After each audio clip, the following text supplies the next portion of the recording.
Na penumbra do novo ano, José, tomado por uma inquietação inexplicável, subiu até a colina para observar a cidade abaixo.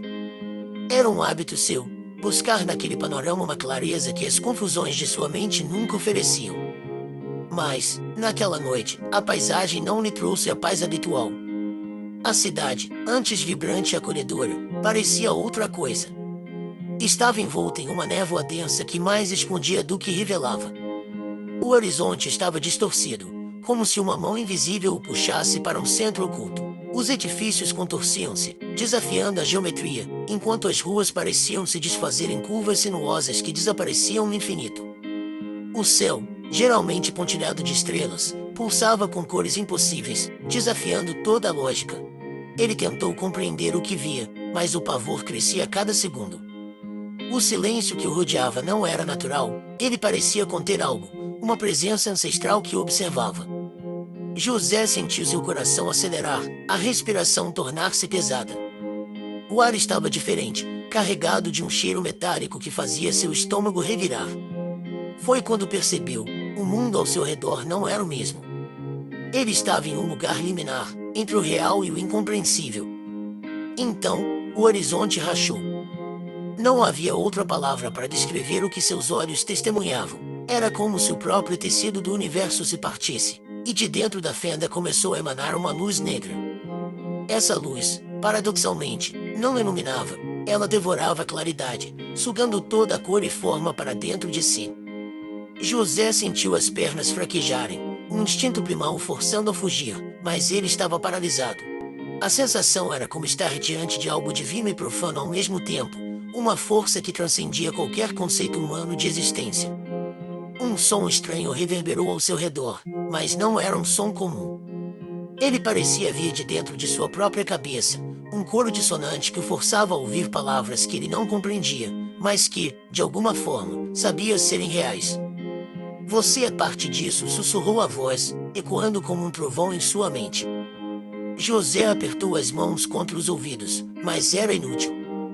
A mensagem não vinha de fora, mas de dentro. Ele começou a lembrar de coisas que nunca viverá, como se memórias de outras eras, de outras realidades, fossem despejadas nele contra sua vontade. As estrelas no céu, uma a uma, começaram a apagar. Primeiro, ele pensou que fosse uma ilusão, mas logo percebeu que elas desapareciam de verdade, tragadas pelo vazio crescente. Era como se o universo estivesse se desfazendo, voltando ao caos primordial. O chão sob seus pés pulsava, quente e vivo, como se a própria terra estivesse morrendo. Ele tentou se mover, mas não conseguia. Sentia-se uma marionete, dominada por fios invisíveis. Foi então que as sombras surgiram. Elas estavam na periferia de sua visão, movendo-se de maneira impossível, como se não seguissem as regras do espaço ou do tempo. Quando tentava focar nelas, desapareciam, mas ele podia sentir sua presença, seus olhares invisíveis que pesavam sobre ele como montanhas.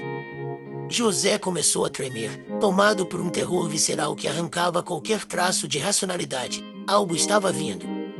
Ele não sabia o que era, mas sabia que era inescapável. A rachadura no céu aumentou, e dela emergiu algo.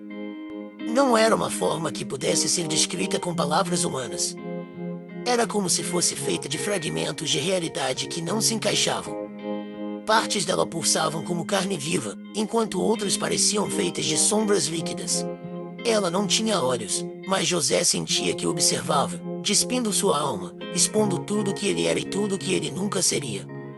A pressão em sua mente aumentou, quase o levando à loucura. Ele começou a ouvir novamente a voz, agora mais alta, mais clara. Você não pode fugir. Você nunca pôde fugir. As palavras não eram uma ameaça, eram uma constatação fria, inevitável.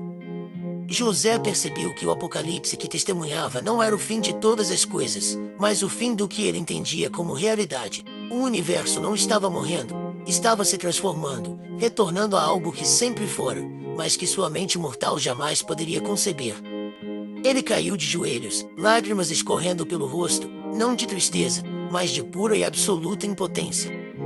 Ao seu redor, a cidade desaparecia, engolida pelo vazio crescente. Ele viu rostos nas sombras, rostos que eram ao mesmo tempo familiares e estranhos, e ouviu sussurros que contavam histórias de eras esquecidas. E, finalmente, quando a última estrela apagou e a escuridão absoluta tomou conta, José entendeu. Ele era apenas uma nota dissonante em uma melodia infinita. E agora, o silêncio era a única música que restava.